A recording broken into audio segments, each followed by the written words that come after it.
시기가 시작되었습니다. 우리가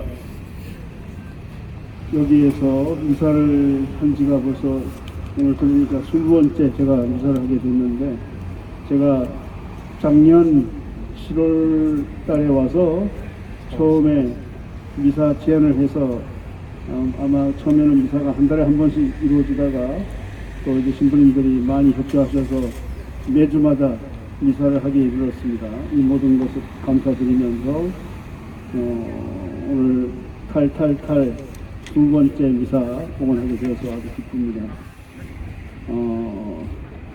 우리가 핵발전소를 막아내는데 성공을 했고, 그 다음에 송전탑은 다른 여러 여기서부터 뭐 하여튼 거기까지 계속 송전탑 뭐 평창도 지나가고 여러 군데 지나가는데 그것도 계속 하고, 특별히 이제 우리는 그 석탄 화력 발전소를 집중적으로 조명을 해서 초점을 맞춰서 미사를 봉헌하고 있습니다. 제가 오늘 성경 말씀도 예수님이 가파르나움에서 시몬의 장모, 열병에 걸린 시몬의 장모를 손으로 이렇게 해서 낫게 해주시고, 즉시 그 시몬의 장모가 사도 베드로죠. 베드로의 장모가 그 예수님 일행을 위해서 봉사했다는 그런 얘기가 나옵니다. 그러면서 이제 예수님이 아주 바쁘게 지내시는데 그 사람들이 당신을 찾고 있습니다 라고 하니까 내가 다른 고을에 가서도 복음을 전해야 된다, 그런 말씀이시죠. 그러면 우리가 예수님이 복음을 전한다고 하는 것은 무슨 일일까? 우선 그 당시에 많은 사람들이 병으로, 각가지 질병으로, 뭐 중풍이나 여러 가지 뭐 하열, 뭐 여러 가지 질병으로 고통받는 사람들을 예수님께 데려왔고, 그래서 예수님이 눈코 뜰 새 없이 많은 사람을 치유해주셨고, 그 다음에 마귀 들린 사람들이 많았잖아요. 악령 들린 사람들을 또 낫게 해주시고, 그러고 나서 말씀을 전하는, 복음의 선포를 전하는 그런 활동을 하고 있습니다. 제가 이제 잠비에서 돌아와서 제가 그곳에서 이제 어려운 사람들 이렇게 잘 돌보고 또 이제 돌아왔는데, 제가 이제 원로 사모를 임명을 받았는데, 한 달에 한 번 미사 이렇게 하러 오는 것도 저에게는 큰 일 중에 하나입니다. 이제 나이가 드니까 운전하기도 쉽지 않아요. 오다가 중간에 평창에서 한번 들렸다가 바로 왔는데, 아무튼 이렇게 과연 복음을 전한다는 게 무엇일까? 우리가 성당에서 미사 지내고 또 뭐 세례 주고 뭐 교리 교육하고 이것도 복음이지만은, 우리가 지금 이 탈탈탈 미사를 봉헌하는 것은 또 그 나름대로 사회 복음을 전하는 그런 것이잖아요. 그래서 우리가 살아가는 이 세상에 고통당하고 있는 사람들, 이런 사람들 생각하면서 결국 우리 이 지역의 만 5km 반경 내에 이렇게 아름다운 그 맹방해변 그 거기에 그 석탄 발전소를 세워가지고, 그것이 지금은 잘 느껴지지 못하겠지만 앞으로 분명히 피해가 발생할 거라고요. 발생할 거고, 이런 걸 통해서 많은 사람이 고통을 당할 텐데, 이것을 우리가 사전에 막고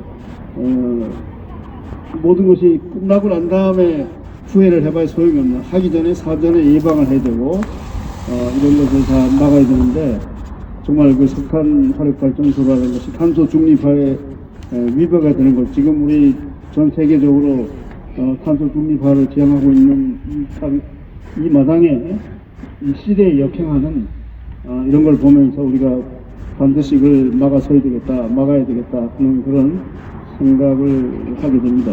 그래서 제가 오기 전에 집에서 그 석탄 발전소에 대해서 한번 좀 찾아봤는데, 그 경제라는 신문이 있습니다. 서울경제 유튜브에 SEN이라고 하는 유튜브에 나온 내용을 한번 제가 보면서 조금 설명을 해드릴 겁니다. 세상에서 가장 더러운 화석 연료가 석탄인데요. 그래서 26차 당사국 총회에서도 석탄 발전을 중단하자는 석탄 협정이 제안되기도 했는데요. 당시 우리나라는 2050년까지 석탄 발전을 점진적으로 줄이겠다는 약속을 했는데 실제적인 실현이 가능한지에 대한 의구심을 국제사회가 가지고 있다고 합니다. 그래서 한전이 너무 석탄 발전에 전기를 만들기 위해서 석탄 발전에만 주로 많이 의존한다는 얘기죠. 한전의 적자 문제에 대해서 미국 에너지 경제 재무 분석 연구소는 한전의 청정 에너지 전환이 위태롭다라는 보고서에서 한국전력이 재무 위기를 마주하게 된 근원이 한전의 석탄 발전에 대한 오랜 집착 때문이다.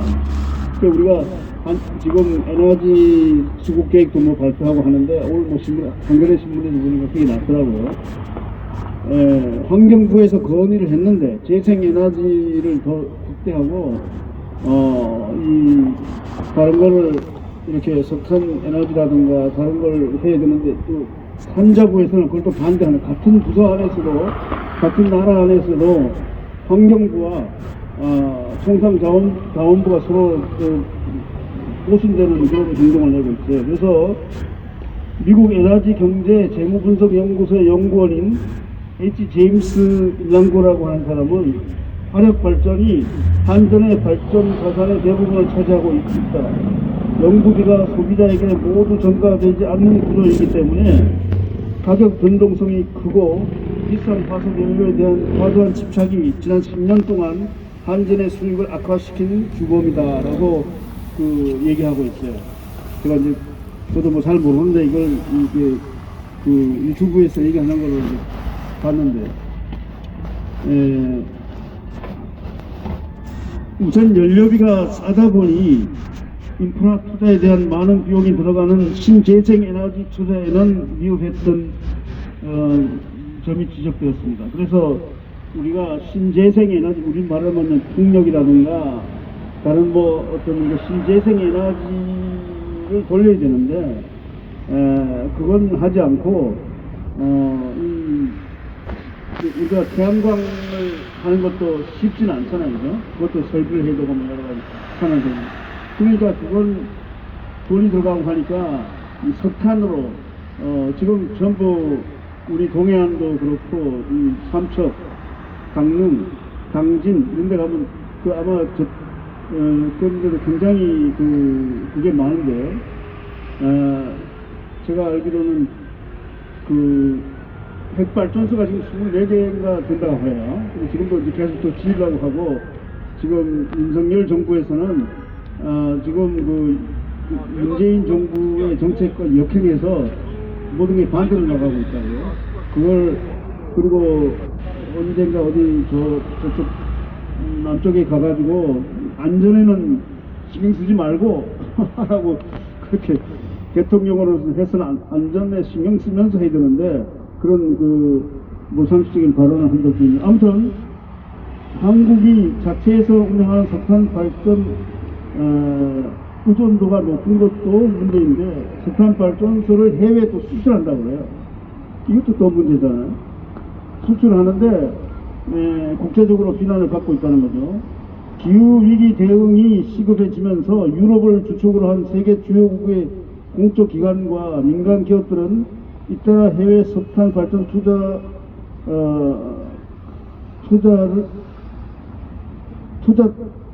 투자에서 발을 빼고 있는데 우리 한국만 해외 또 석탄 발전소를 수출한다는 거예요. 이도 문제잖아요. 그래서 작년까지 한국이 기후 악당 국가라는 오명을 뒤집어 쓰고 있다고. 우리가 지금 원주에도 보니까 기후 무슨 관계되는 무슨 연구소가 하나 있더라고요. 경구동 쪽에 보니까 내가 스쳐 지나갔는데, 그래서 작년에 공식적으로 앞으로 해외 석탄 발전소 건설 등에 투자하지 않겠다고 했는데 기존에 공사 중이거나 계획됐던 건설은 강행한다는 방침입니다. 석탄 발전으로 검은색 눈이 내리는 자바섬, 인도네시아 자바섬입니다. 기후 재앙을 일조하는 한국이라는 기사가 실렸다고 합니다. 그 인도네시아 자바섬 반턴주에 있는 바닷가 마을 수랄라야에는 한층 짙어진 검은색 눈이 내릴 것으로 보인다고 하죠. 그래서 주민이 6,000명 정도밖에 안 되는데 이 마을에 한국의 투자로 2,000메가와트짜리 석탄 발전소 2기가 지어지고 있다고 해요. 2년 후에는 자바 9호기와 10호기가 준공된다고 하는데 이게 한국에서 그 삼척에 짓는 것도 모자라서 이 석탄 발전소를 또 수출한다고 해요. 그래서 석탄 발전 시설이 8개나 되는 이곳에선 발전소 굴뚝에서 나온 재가 눈처럼 날리다 보니 주민들은 석탄재를 막기 위해 집집마다 포장마차처럼 두꺼운 플라스틱 가림막을 설치해야 한다고 했습니다. 아마 옛날에 우리가 여기 내가 알기로는 시멘트 회사가 여기서 임진해가지고 엄청 피해가 많잖아요. 여기도 그렇고 내가 단양 저쪽 단양 거기 시멘트가 굉장히 많아요. 성신양에 있는 전기 시멘트는 그 주변에 있는 그 사람들이 시멘트 그 운진으로 인해서 엄청 피해가 많이 나고 광산에도 마찬가지고요. 이게 폐에 들어가잖아. 폐에 들어가면 지금 이게 그 석탄 화력 발전소가 세워지게 되면 이게 분명히 우리 주민들한테 엄청난 피해가 올 것은 분명한 사실입니다.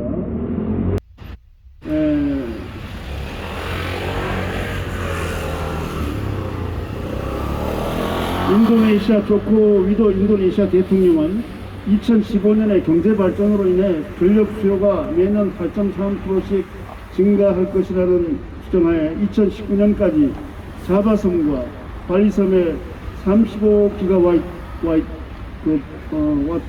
규모 발전소를 증설하겠다고 발표했는데 그중 22기가와트는 석탄 화력 발전소를 통해 공급할 예정이었는데 그 중에 우리나라가 2기를 수출한다는 거예요. 그래서 2015년 파리 협정 이후 전 세계는 석탄 발전을 줄여나가고 있는데 반대로 인도네시아는 석탄 발전을 늘리는 이런 파리 협정과 배치되는 결정을 했다는 거죠. 우리나라도 마찬가지. 지금 탄소 중립화를 위해서 정부에서 문재인 정부에서 2030년인가 이걸 줄여나갔다 했죠. 그리고 지금 재생에너지 R200이라고 그러죠. 지난번에 대통령 선거에서도 그 말이 나왔는데 모든 그 에너지를 재생 에너지로 100% 한다는 거 아니에요. 그래서 지금 앞으로 이제 우리가 수출을 지금 제가 이제 뉴스를 들으니까 지금 윤석열 대통령이 들어서고 나서 우리나라 경제가 곤두박질하고 있대요. 물론 우크라이나 이런 것도 상관이 있지만 중국하고 이게 중국에서 우리가 주 수출국이 중국인데 중국을 멀리 하니까 중국에서 이건 끊었잖아요. 네? 그래서 지금 IMF보다 더 심한 경제 위기를 초래하고 있는데 이걸 보면서 우리가 이런 환경에 역행하는 정말 청정 환경에 역행하는 이런 석탄 발전소를 세운다면은 앞으로 삼척이 정말 옛날의 그 모습을 유지할 수 있겠는가 하는 그런 반성을 하지 않을 수 없어요. 그래서 우리가 이걸 예언자적인 입장에서 외쳐야 됩니다. 다시 외치고 우리 교회에서도 이것을 주장을 해야 돼요. 기후행동에만 맡길 게 아니라 우리 교구 차원에서도 사실은 우리 원주교구 신부님들이 전부 나서가지고 이걸 해야 된다고. 주교님부터 비롯해가지고 그냥 우리가 성당에서 미사나 지내고 편안하게 있을 때가 아니에요. 만약 제가 요새 페이 로녹스라고 하는 로만 카톨릭 교회 국제정치라는 책을 읽어보고 있는데 그 세 번째 읽어보고 있는데 옛날에 요한 바오로 2세 교황이 들어서 가지고 처음에는 많이 환영을 했다고 그래요. 그런데 그분이 중남미에 가가지고 많은 반대를 받았어요. 반대를 받고 그 해방 신학 이런 거에 대해서 철퇴를 내렸는데 지금 이번에 그 그리고요 이제 뭐 베네딕토 16세가 돌아가셨는데 그분이 이제 요한 바오로 2세하고 같이 이렇게 일맥상통하는 거예요. 근데 지금 프란치스코 교황은 정반대죠. 그 해방 신학에 철퇴를 가했는데 지금 이 프란치스코 교황은 해방 신학을 다시 받아들이면서 오스카 로메로를 시성을 했잖아요. 그 교회라고 하는 게 진보와 보수가 서로 이렇게 번갈아 가면서 하는데 아무튼 거기서 보면은 가난한 사람들이 이렇게 주교님들의 역할이 중요하잖아요.